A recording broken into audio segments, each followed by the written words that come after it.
Hi, everybody. This is Hondo Carpenter and Zeke Trezevant from Sports Illustrated's Fan Nation, Las Vegas Raiders Insider Podcast, part of the Fans First Sports Network. It's great to be with you today.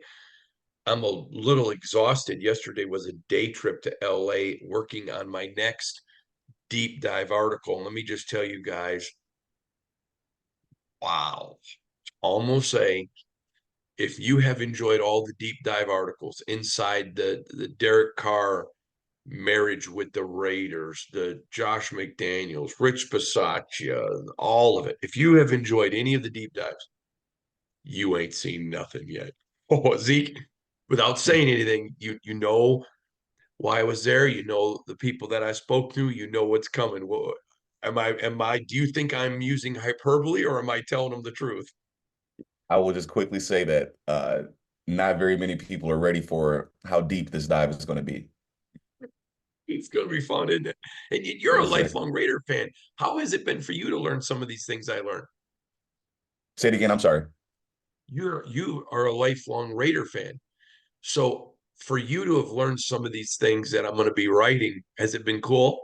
It's been quite mind blowing. From the Yeah. small details to the big details, to things that the closest of the close don't even know.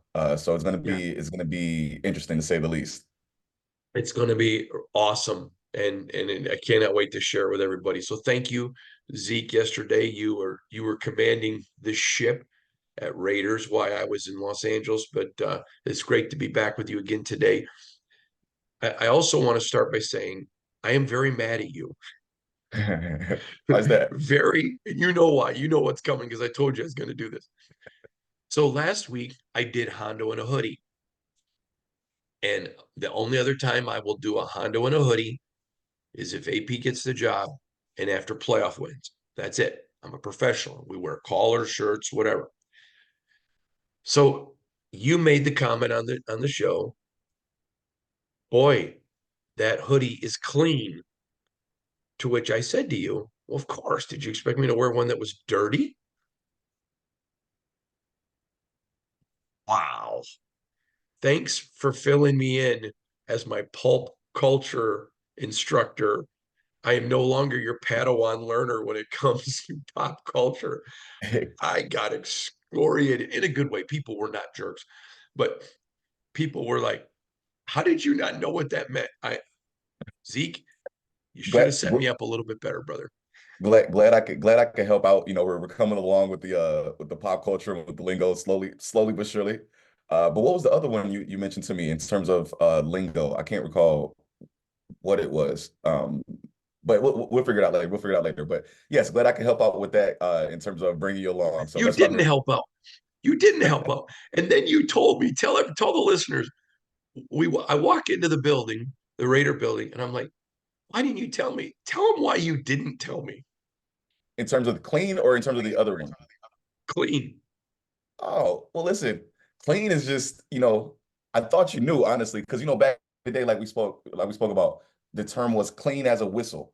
So I thought, clean was just kind of cutting that short. Like I thought you knew basically, but here we are. We're making progress. You told me I didn't tell you because I wanted to watch you get No, a little.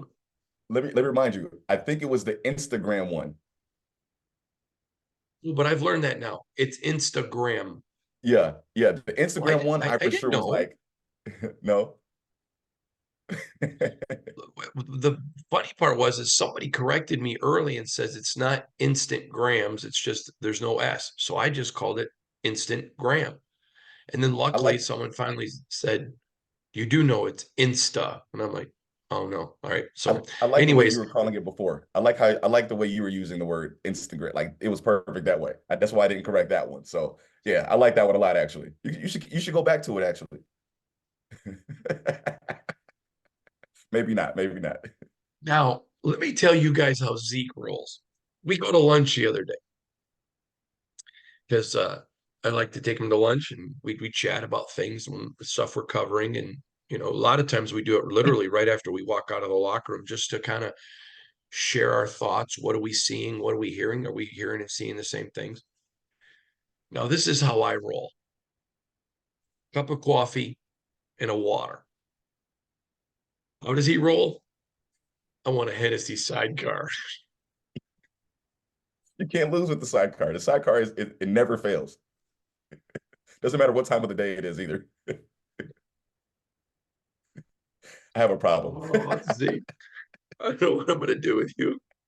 You're an amazing guy. I sure appreciate you so much. And Thank you. I want you to know part of my joys of the new year is getting to work with you every day. So I appreciate you, my Likewise. friend.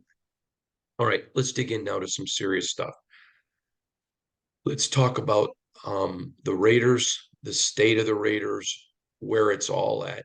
Um, I have had a lot of people say to me, it feels like you're trying to be AP's agent, that you're pushing AP. And I had one person even say, if you don't stop it, I'm not going to watch again or read again. I'm like, okay, then you can go. My job is not to be pushed into what I report. Nobody tells me what I report. I don't, I don't think we tell you what to report. You go get your own stories. But that is the mood of that locker room. I was in that locker room when Rich Bisaccia was here and they wanted Rich. It was nothing like it is now. They want AP. And as we report this, we're literally telling everybody we're not enhancing, we're not amplifying the mood of the locker room. We're simply distributing what it is. Agree or disagree? Listen, completely agree. Yeah, I'm kind of at a loss for words to be honest with you to hear that, people feel like you're pushing AP. At the end of the day, the players are pushing AP, right? That's what's coming out of their mouth. That's what's coming out of their play on the field. And I think that goes a lot further than anything a reporter can say or do. So yeah, I'm actually kind of surprised to hear that because every time a player opens their mouth or anytime they're asked about who should be the coach, they don't hold back. Like, we spoke to Max yesterday and they asked him again, who do you think should be the coach? Max has said AP so many times he's tired of saying it. He almost didn't answer the question yesterday. He's like, guys, I've answered this multiple times on national TV through the press. What else do you want me to do? So I think the players are speaking that more than anything a reporter can say. It's our job to let you know how the players feel, what the players are saying, on the record, and how they're feeling, and that's what they feel, and that's what they have felt since Josh was fired. That's not over exaggeration. That's very very evident from every conversation every day in the locker room. It's clear who they as the players want as the head coach. All right. I want to not go in a different direction. We're going to stay on this topic, but I want to move a little bit. Um, Mark Davis doesn't need your opinion or mine. He's the owner. He can do whatever he wants. But yesterday, I'm communicating with a player. I'm in Cali, but part of the time I was communicating in Cali. Then, of course, get off the plane and whatever. But anyways, and they were discussing AP and AP getting the job and just how important it was to them and about why are people saying it's just rah rah. Why are people not understanding? I mean, the changes, the implementations, the things he's doing. Uh, I I find it funny. I've had a lot of people say to me, "Well, what do you expect a player to say?" Well, then you're saying they're disingenuous. Players know how to not endorse someone and not come across as a jerk. They know how to do that. When they're emphatic, and you know these players now, Zeke. Yes. Are people gonna Yeah. call Max Crosby a liar? Are they No, gonna they've call always been pretty Devontae? genuine with us from what I could tell. And Whether they're when happy or Max and angry, Devontae, they've been pretty genuine. Genuine, I should say, yep, excuse me. yeah, I agree with you. So I think it amazes me. So the other day I'm talking to a player, this was not yesterday, but the other day, and a player said to me, you can't say it's all the organization is about the players. You can't say, we're getting rid of Josh because we see the players aren't having any fun. When all of your players are speaking to you, this is the guy we want. If you don't want to hire AP, fine, but then just don't say it's about all the players. Don't. I mean, I thought that was um, pretty powerful statement. I thought it was it was an emotional statement. And I'm going to ask you this question: Mark Davis doesn't need your permission, my permission, or any fan, and he doesn't care, nor should he. If I was the owner, I wouldn't care. I'm asking you, if he does not pick AP, is there going to be a long-term residual effect between Mark Davis and his locker room? I think the quick answer is yes.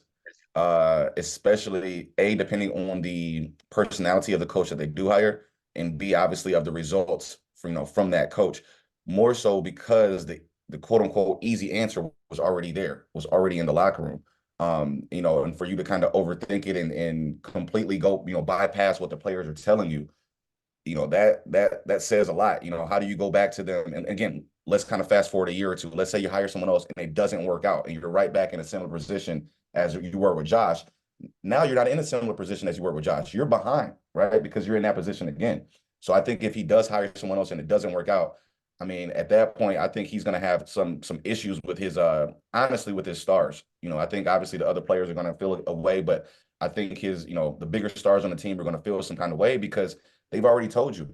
And more than what they're verbally telling you, again, they're showing it to you on the field, right? So think about when Josh got fired and the players were all rah-rah and they were really hyped. Had they came out and lost the next one or two or three or four games, then it's like, okay, we have a problem. They won those games. They won those games resounding in a very resounding fashion. Their play on the field says more than their words, but their words and their play match each other. At that point, how much thinking does the owner need to do? All right. And I think had there been somebody else other than AP, or if AP didn't work out and he went elsewhere for a coach, okay, no harm, no foul. But AP has done a pretty darn good job, all things considered, these last 8, 9 weeks. I want to admit something to you that I feel like I have failed. Um, I've talked about it, but I don't think I've talked about it enough.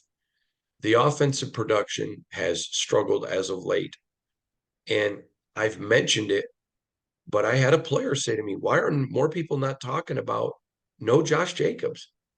I mean, that is, or Colton Miller was injured, and looking at all of the players that were out on offense, the loss of Michael Mayer, uh, and maybe listen, the offense should be better than what it is.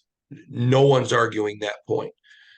Neither was the player, but they were like, there are legitimate reasons it's struggling. Why are people not talking about it more? And in all fairness, I get people all the time trying to tell me what to do, and I don't listen to them. But I listen to players when they feel like there's a point where I'm not being fair. I thought that was a very germane point, and I promised them we were going to talk about it. Let's talk about that. Yeah, in terms of, I think the reason why it's not getting talked about, or the reason why it doesn't get talked about, is because the offense has struggled pretty much the entire season. And I think whether those guys are healthy or not, the struggle was there. So I think I think it's not getting talked about because it doesn't. I don't want to say it doesn't matter because it does, right? You're down your starting running back. You're down your starting as Colton Miller. Colton Miller is one of the best in the league. That's a huge deal. But again, even with them in there, it was still a rocky season. So I think a lot of people look at it like Which that's is fair. not necessarily an excuse, right? If you guys are great and flying high with those guys in there and they got hurt, okay, but it's been a struggle for 17 weeks. So I think that's the reason why if they're looking for a reason. But I also think that people are on the outside looking in, they're not as X's and O's focused as a player would be, or as a coach would be, or as we would be, because we're in it all the time. They're looking at it as strictly the offense didn't move the ball, the defense isn't doing X, Y, and Z. They're not looking at X's and O's like we do. So, but I think it's a very fair point, right? You're missing some of your best talent across the board. It doesn't matter who you are, if you don't have your best talent, it's going to be tough, right? So the best ability is availability. Doesn't matter how good you are if you're on the sideline, right? So everybody is impacted when your best players don't play. Yeah, 100% agree with you. All right, I want to again sticking with Raiders. Obviously, let's go in a little bit of a direction.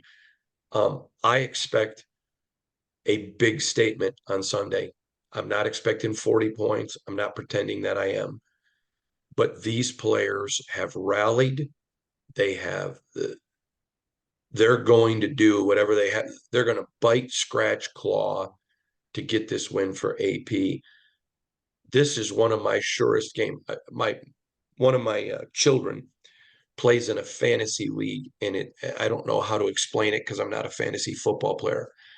But each week you have to pick a team, and once you pick them, they don't get to play again. I don't know how they elimination league or something like that.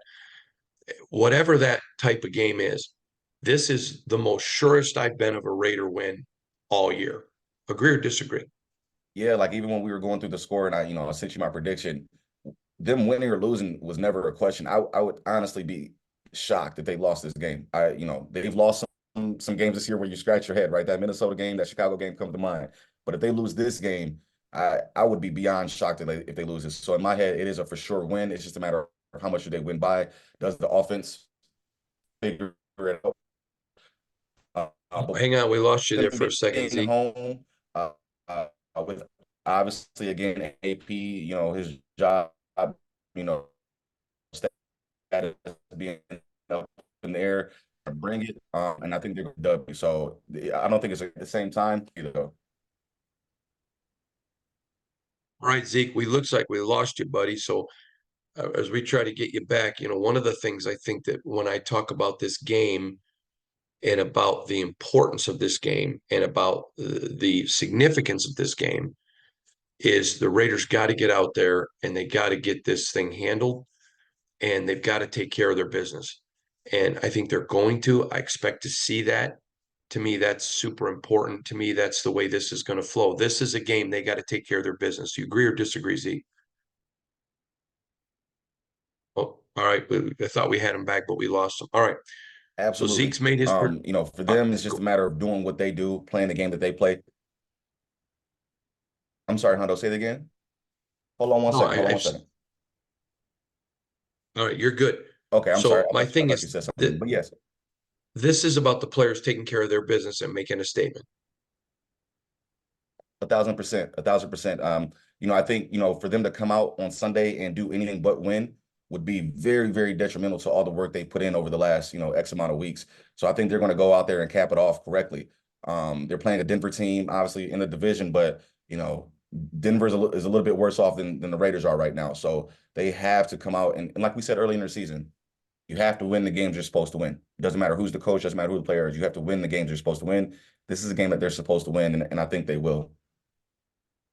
Yeah, I've never seen these guys as locked in as they are right now in my 4 years of covering this team. All right. Lastly, I just want to get into two quick things. You want to tell everyone what your prediction score was? Um, I forget exactly what the score was, but I want to say it was a double-digit win. I believe it was 24-10 or 21-10 that I sent. I was going to go 24, but I took it down, because of the offense. So, yeah, went with a double-digit W, and I feel pretty confident about it. All right. I want to talk about Gruden and Harbaugh because really it's a three-horse race. I don't think it's okay. It's a three-horse race with one of the horses way in the back, John Gruden.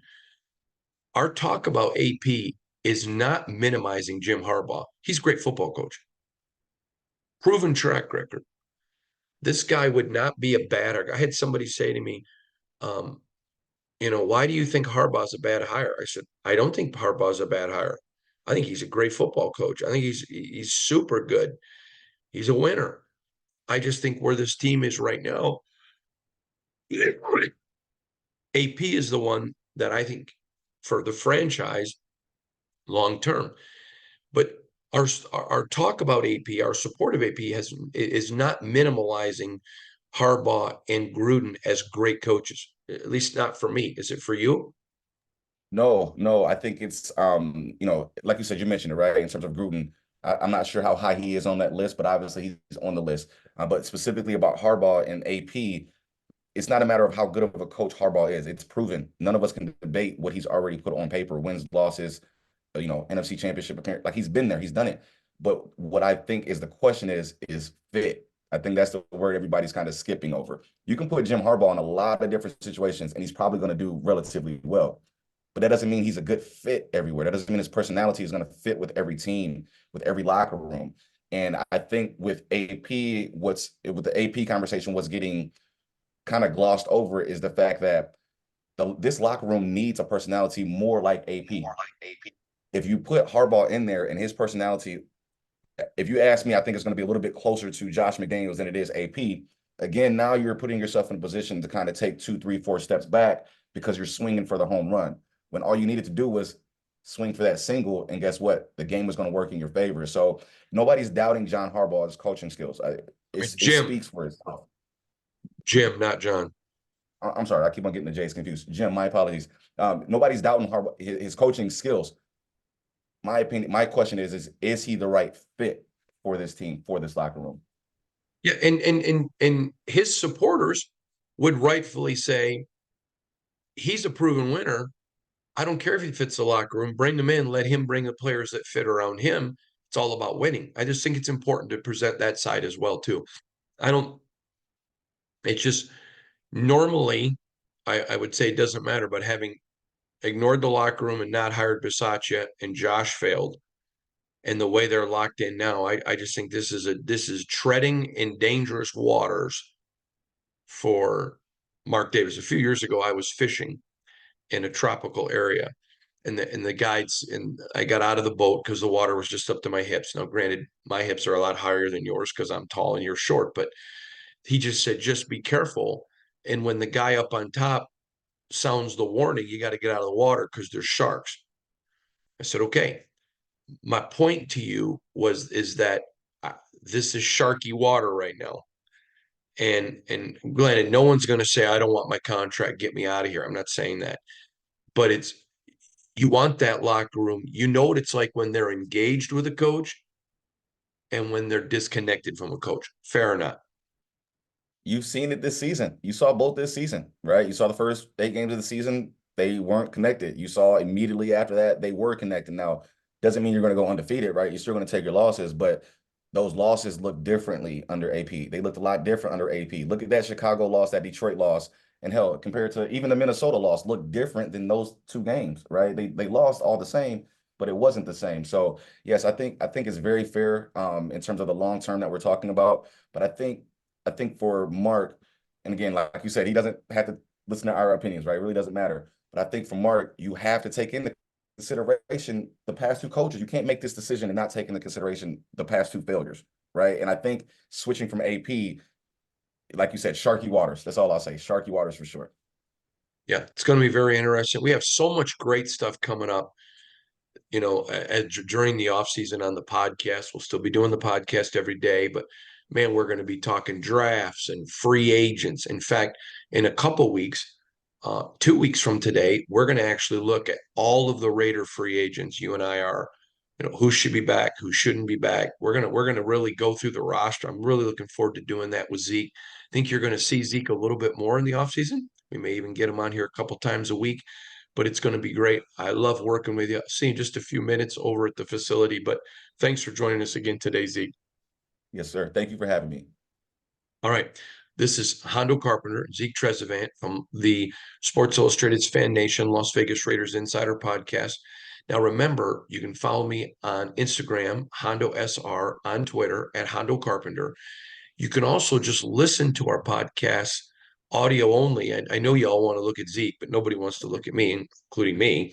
Um, you can listen to the audio on Spotify or on Apple, as well as I do a second podcast every day called Riding with Hondo and Dexter. It's me and my son just hanging out in the car. It's an exclusive. It's 5 or 10 minutes with just thoughts on the Raiders. Maybe I get a phone call from a player or a text or something from a coach or a scout or something from somewhere else. And it's just a little bit of one tidbit of information that we want to pass on to you. We give it to you every day. You can check it out there. So from all of us to all of you, thanks for joining us. It's going to be a big weekend for the Raiders. And then they go into some time where everyone's kind of waiting to see what happens. What will Mark Davis do? We'll have all the coverage for you right here on Sports Illustrated's Fan Nation, Las Vegas Raiders Insider Podcast.